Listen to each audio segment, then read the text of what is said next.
Welcome to the Marshall Pruitt Podcast and your Week in IndyCar, a listener Q&A show. It is indeed Saturday. It is what time? 3:18 p.m. The Indianapolis Motor Speedway.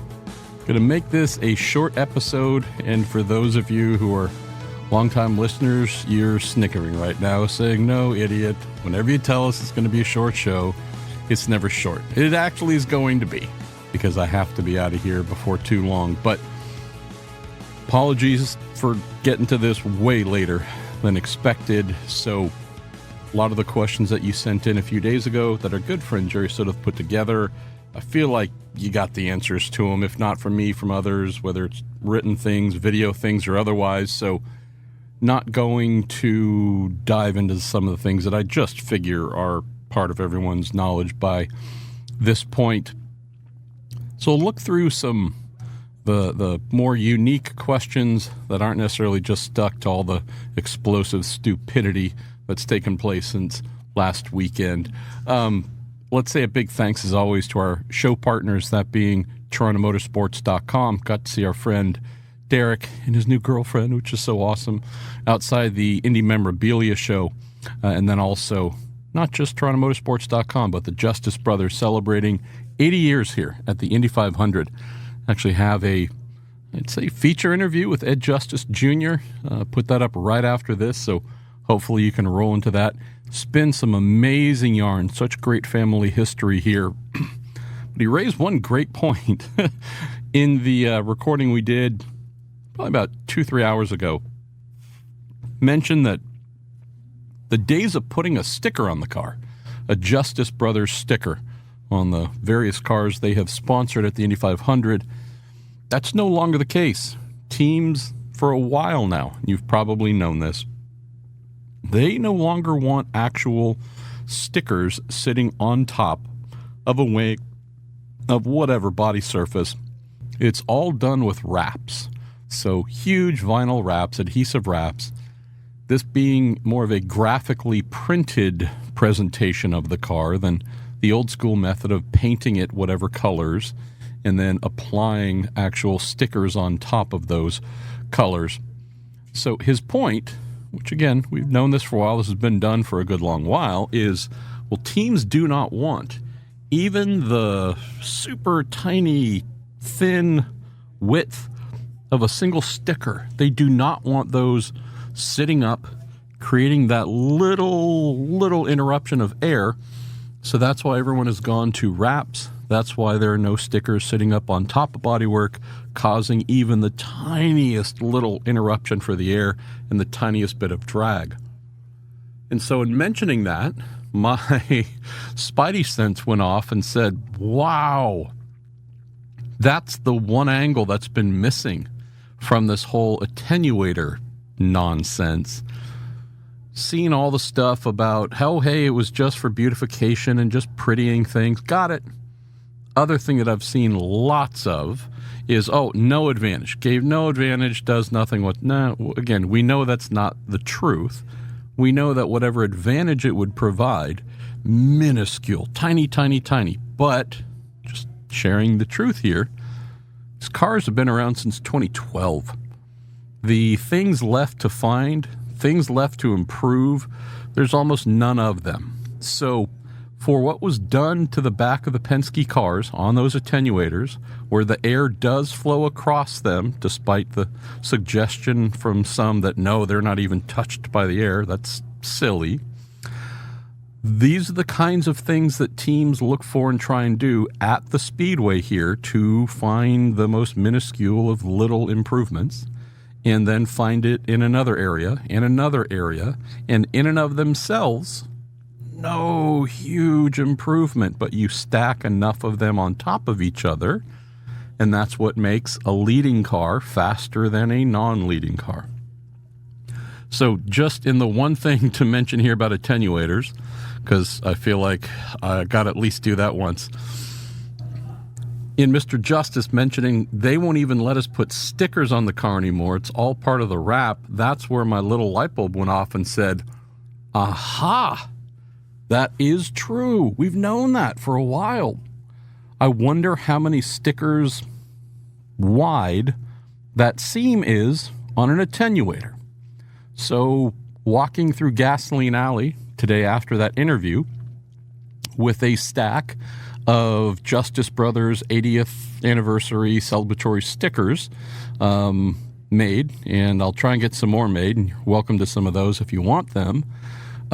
Walked into the Brian Reinbold Cusick Motorsports team's garage where they were wrapping Ryan Hunter-Reay's spare car, and attenuator was sitting right there. So indeed, the vehicles carrying the Justice Brothers logos on those wraps went up to one of the two drivers' spare attenuator, got out a stack of Justice Brothers 80th anniversary stickers, and started applying them, not onto the car, but laying them down and seeing how many it would take to fill that gap. With the backing left on the stickers, it took 4 to extend out and become flush with that seam. If I were to take the backing off of the stickers, would that be 6? Would that be 7 or 8? I don't know. But I thought that was actually the most salient way of thinking about this. We can strip away any of the nonsense about it did nothing, has no effect, air doesn't touch it. Again, all that stuff, let's just park all that, put that away as silliness. The old thing of they won't even put a single sticker on the car because it'll raise up in the air and cause a little disturbance and slow it down. Well, to fill in the seam there, using stickers with the backing still on them, it took 4 of them to fill that. So if you won't do 1, this took 4. Really interesting. I'm so thankful of Mr. Justice for raising that point. So, yeah. Todd Murray, you say, who had the rookie from Israel driving for a new team, neither of which has ever run an oval, on their bingo card for pole? How'd they pull this off? And is this performance a legacy of Michael Cannon's brief employment? Sadly, no. Would love to say that's the case, just because Michael's dear old friend and mentor and all that kind of stuff on the engineering side back in the day. But Michael was briefly there before they were able to really get into things. Would say that if our guy Callum Eilert was sitting up there with Robert near, doesn't have to necessarily be a 1-2, but if Callum was much farther ahead, then I would say yes. But indeed, this was a call made, brought in Eric Likely. I've had the years wrong, by the way. It's just me, byproduct of me being an idiot. I had him in 2023 on Joseph Newgarden's car and winning the Indy 500. 1,000% wrong. That was the amazing Luke Mason. Eric was there the year before in 2022, where they still won a ton of races together. Just wasn't Indy 500. But Eric, a phenomenal race engineer who was not treated as well as he should have been, ended up leaving at the end of that 2022 season. But we have Eric Likely, Robert Gouet came over from Arrow McLaren last year, one of their long-standing engineers. There is a sufficient amount of talent here, Todd, to where not surprised that with Eric added to this, I think he came on just right around the Indy Open test, maybe end of April, but with him brought in, his knowledge, that seemed to be the thing that tipped them over. Stephen Barker engineering, Callum, I mean, those two are amazingly good. They just haven't had the same degree of fortune. So, yeah, this Schwartzman kid is the realest of real deals, and the group they put together on his 83 car, truly, truly special. Let's see. Why don't we roll through here? Good old Mark, the Cincy Buckeye, says, so you and others have said the paddock doesn't like how things are with Penske owning it all. Going back to 2019, we hear people think they're not being treated fair. What are the specifics? I can rehash things here quickly. I've written about this extensively, so happy to do that. We have folks who are concerned about officiating decisions. There was this is just maybe the most shining example. Marcus Ericsson leading the Indianapolis 500, crash, red flag, Joseph Newgarden, P2. Unprecedented decision, to my knowledge, to red flag the race and then go green first time by. Cars are sitting not necessarily super warm in all areas in the ways that you would want them to be. Nonetheless, cars get the let's go, leave pit lane, come around and go green immediately. Not just the car in terms of engine, transmission, uprights, and whatnot being warm. Tires. There's a reason why they do a lap or two. I shouldn't say a lap or two. There's a reason we tend to see more than a single lap completed coming out of a red flag. And I don't mean a brief red flag, but something where the cars do sit for a little while. There's a reason you tend to get more than one lap, and that is so not only everything can get warm on the car, but the tires be brought up to something a little bit closer to operating temperatures. Obviously, things worked out fine. Here, cars weren't sliding off and crashing because the tires were too cold because of this. But the impression received on Honda's side was, what is the least advantageous place to be in this exact scenario? Well, if we are coming around and going green and going checkered the next time by, what are we going to have? We're going to have the person who leads being a sitting aerodynamic duck. And that's exactly what happened. Had the roles been reversed, Joseph was leading, Marcus was second. Marcus Ericsson would be a two-time Indianapolis 500 winner. This one stood out and was cited at the time as this is a highly irregular way to do things. The net effect being whomever is not leading, whomever is the first non-leader, is going to have a big advantage. Had Pato been sitting second or Ed Carpenter, I'm not saying the Ganassi team, I'm not saying Honda would have been happy, but I would say the questions of, well, could this fall into any category or feed any suspicions that if there's an opportunity to do something that would favor the guy who owns everything? This was one noting the size of the event and the importance of the event that did indeed stand out as, this is not good. Do I believe that race director Kyle Novak, IndyCar president Jay Fry, did anything to tip the scale in their boss's favor? I absolutely do not. Have others said that they do? Privately, a lot of them. Publicly, a smaller amount? Yes. Very easy to go back, find those things. I never bought it. I never believed it. But that's me. For those who've spent a lot more money to be here, especially on the manufacturer side, especially on the team side, this is maybe the biggest first example of a concern that maybe things aren't fair. I've just never agreed with that whatsoever. Other question you have, why is Rocket, that being technical director Kevin Blanche, why is he still employed?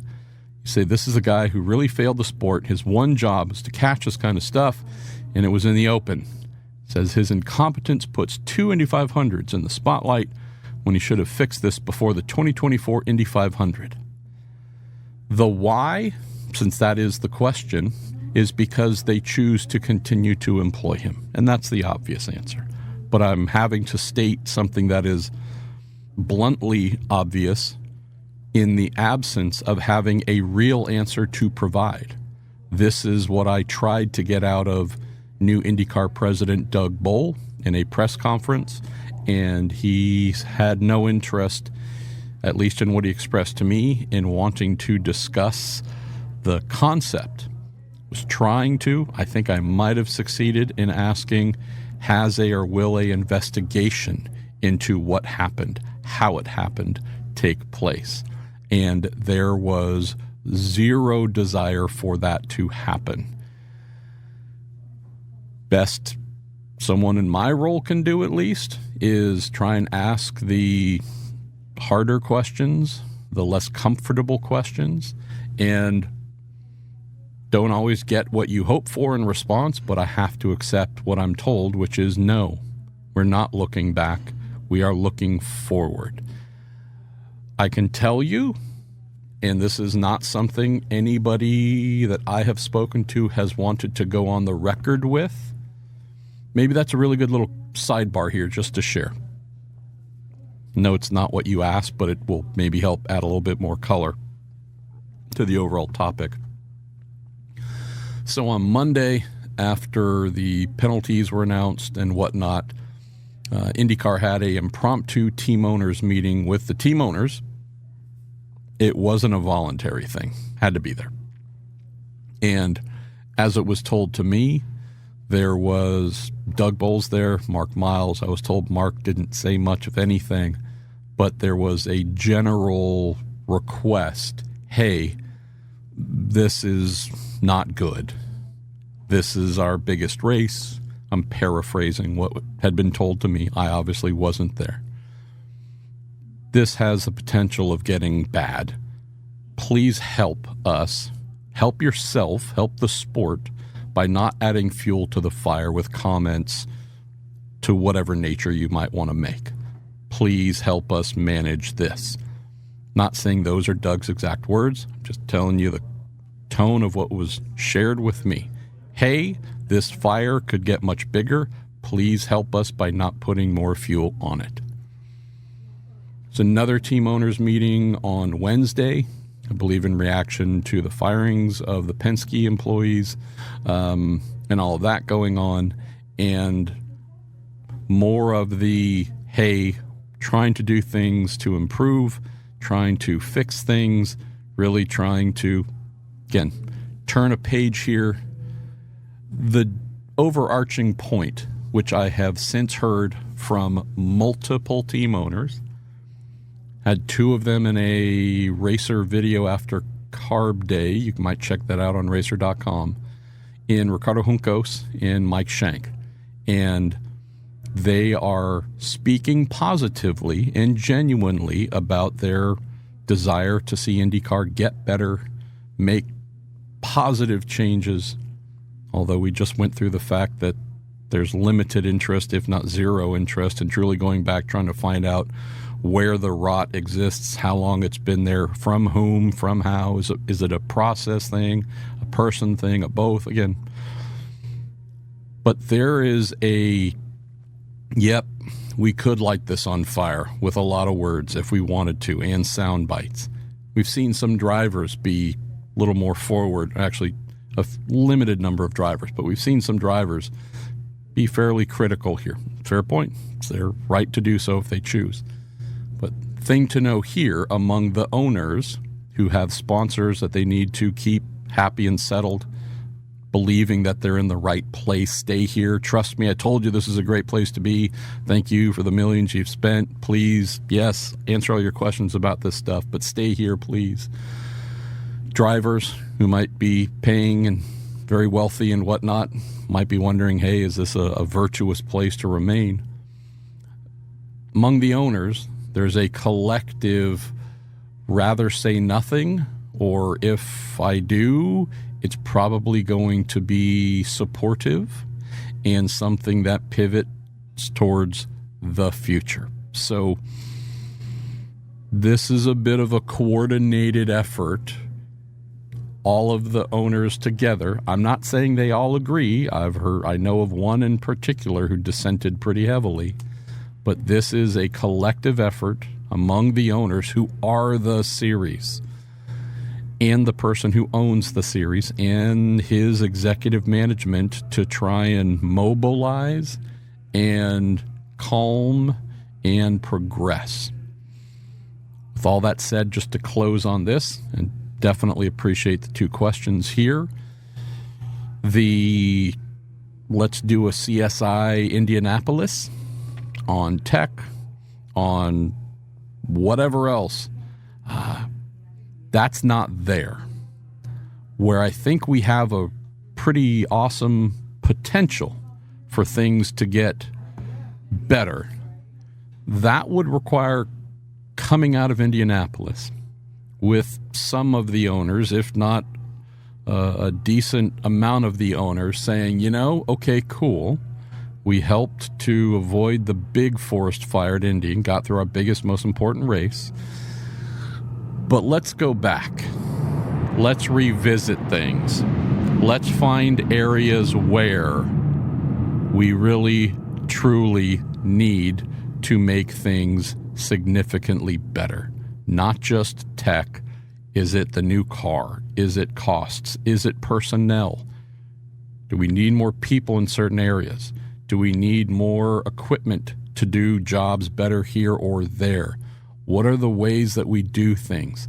So not just, hey, thing got exposed in tech at the Indy 500, but if you're serious about making this a truly upscale, elite, best it can be series, there's a decent laundry list a number of owners have had about things they don't like, want to see change, want to see money spent, whatever it might be. In my brain, and in some it's a smaller number of team owners who've shared their thoughts with me, there's also a belief of, let's get through Indy and then let's circle back and really see what else we can do to make this much better. Jake Henneke, I apologize if I murder your last name.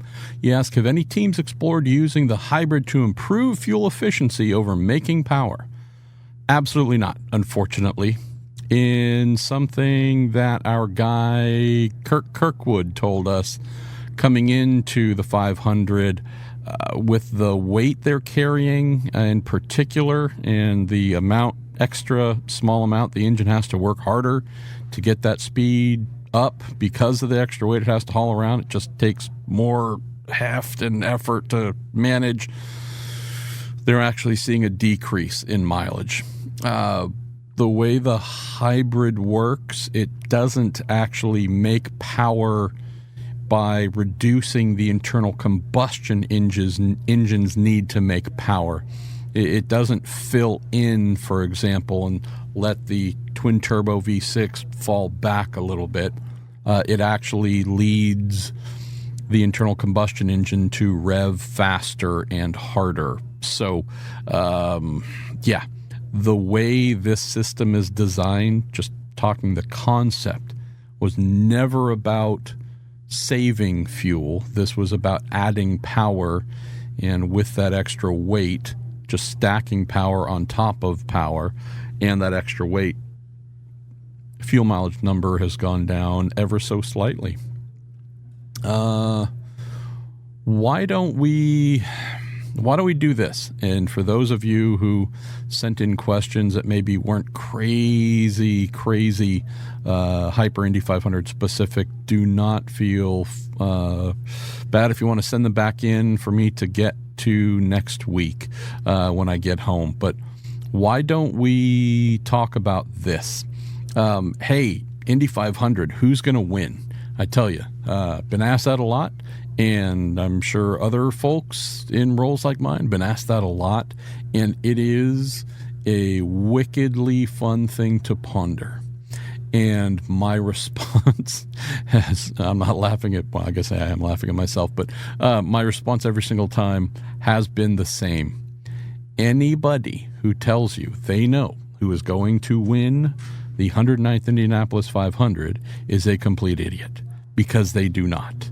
There is some form of delusion happening, and that is simply because we have not seen any one team, driver, or engine supplier stand out in a way that we have seen at times before. You go, ooh, the win is going through them. This for sure is all about them.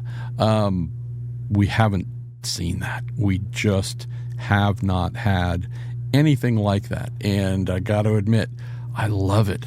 I think that is phenomenal. So I love the fact, without a doubt, that we have a very cool situation where I don't know who is going to win. I know that there are certainly a bunch of names that we can mention and say, hey, here's who we think have better odds than others. But let's close the show on this. And see, I told you it was going to be a shorter one. Again, I have no choice. Looking at the very back, Joseph Newgarden is indeed starting from the back of the field. And this guy can, without a question, win from the middle of the last row. Will Power can win from the middle of the last row. There are some beasts at the back of the field. And for this, I hope, I believe, I'm crossing my fingers and other appendages right now. I hope we get an absolutely amazing race here because folks up front are amazing. There's some really strong drivers in the middle, and there is a raging pack of animals at the back who we expect to come forward. Not just Joseph, not just Will, but you look at Renus VK, look at Graham Rahal, who almost always goes forward, Colton Herta for sure, Ryan Hunter-Ray, Kirk Kirkwood, Elio Castro Neves, Kyle Larson. I mean, we just keep working things. Santino Ferrucci, Ed Carpenter. There's a lot of folks who normally start up front and fight among themselves, and then there's, frankly, not much going on behind them that's noteworthy. And we are being gifted the exact opposite. So look towards the front. Scott McLaughlin sitting there in 10th. He's the person that most folks tell me they think has the best odds of winning. I wouldn't disagree at all. Just give you a couple of, maybe not on the middle of the radar for everybody, but certainly I am looking at them. Would say our guy Connor Daly. All right, do not sleep on Connor Daly. I love the month that Marcus Ericsson has had. I mean, last year wasn't great. Crash, back of the field, etc. Didn't go well for him the way that he wanted. I like the best of the Andretti's sitting there, top 12, fast 12, top 10.